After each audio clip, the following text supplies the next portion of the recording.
बघा, आपण आज एकाच वेळेस 2 रेसिपी करणार आहोत. कोथिंबीरच्या भाकरी आणि मुटकुळे. हे बघा, मुटकुळे पण शिजले, आपण एका बाजूला छान झाले टाकले. तर ते पण गार करून घेऊ आणि शालो फ्राय करू. तर भाकरी पण बघा किती छान झाली आपली. बघा, तर काढून घेऊ पण. गुड मॉर्निंग मैत्रिणींनो. चला तर मग आपण आज बनवूया कोथिंबीरची भाकरी आणि कोथिंबीरीचे मुटकुळे. त्याच्यासाठी हे बघा, लसूण घेतला आहे आणि हिरव्या मिरच्या, दोन्ही यांना लागणार म्हणून जास्त घ्यायचा. त्याच्यात आपल्याला 1 चमचा जिरे पण टाकून घेऊ आपण आणि मीठ. आता हे आपल्याला दरदरीत वाटून घ्यायचं. आणि हे बघा, आपण इकडे कोथिंबीर पण स्वच्छ धुवून 2-3 पाण्याने, मिठाच्या पाण्याने धुवून कापून ठेवली, निथरून ठेवली. त्याने बघा, हे कापून घ्यायचे. भाकरीला पण लागणार आहे म्हणून आणि मुटकुळ्यांना पण लागणार आहे म्हणून. हे बघा, हे वाटून घेतल्या. याच्यातला 1 चमचा आपल्या याच्यात टाकून घेतला आहे. याच्यामध्ये 1 चमचा तीळ टाकली, अर्धी वाटी बेसन टाकलं, थोडा गरम मसाला, हळद आणि आता यात मावेल तेवढं बाजरीचं पीठ टाकायचं आपल्याला. पीठ टाकलं, थोडंसं तेल टाकून घेऊ आपण, खुसखुशीत होतात छान त्याच्याने.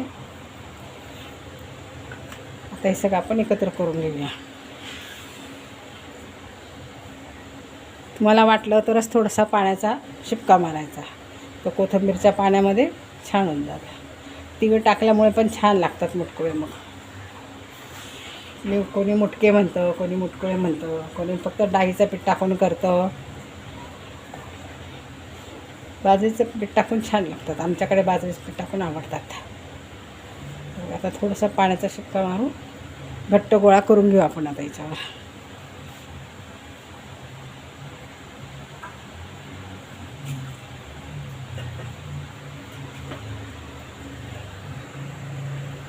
हे बघा, खूप घट्ट पण नाही आणि खूप सैल पण नाही असं मळायचं. त्याच्याने छान होतात, नाही तर मग एकदमच कडक होतात मग ते. आता असं याचा गोळा घ्यायचा, मीठ बघून घ्यायचं, कमी असेल तर मीठ टाकायचं. असे गोळे करणे. बघा, एका बाजूला मी कुकरमध्ये पाणी उकळायला ठेवलं आहे, त्याच्यामध्ये चाळणी ठेवली आहे. बघा,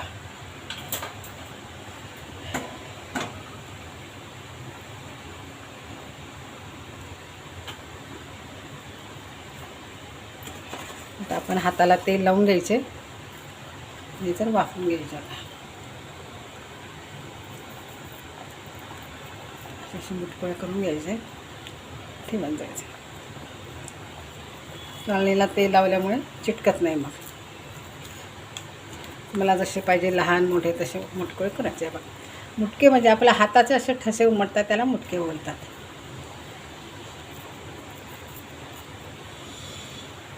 असे करून घेऊया.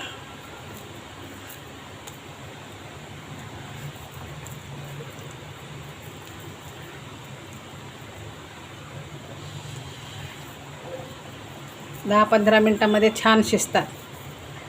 शिजले का काढून घ्यायचे. गार झाले का तुम्ही फ्रीजमध्ये पण ठेवू शकता. जेव्हा पाहिजे तेव्हा तुम्ही ते कापून शालो फ्राय करता, तळू शकता, काही पण करू शकता.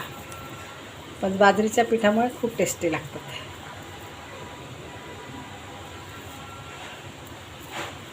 आता हे बघा, आपण सगळे ठेवून घेऊ याच्यावर.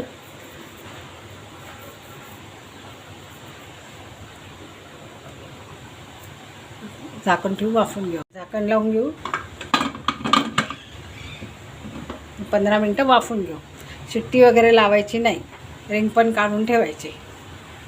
15 मिनटात हे बघा, आता आपण हीच कोथिंबीर घेतली आहे, बाजरीचं पीठ घेतलं आहे आणि वाटण आहे ना तेच घ्यायचं. आता तुम्हाला जसं तिखट पाहिजे तसं त्या प्रमाणात घ्यायचं तुम्ही.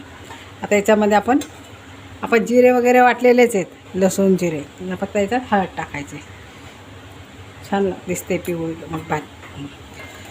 आता याच्यामध्ये आपण थोडं मीठ टाकून घेऊया. मिरचीमध्ये मीठ आहे, थोडंसं मीठ पण टाकून घेऊ आपण. आता हे पाणी टाकून मळून घेऊ आपण. हे बघा, किती छान असं पीठ मळून झालं. आता याची आपण भाकरी करून घेऊ.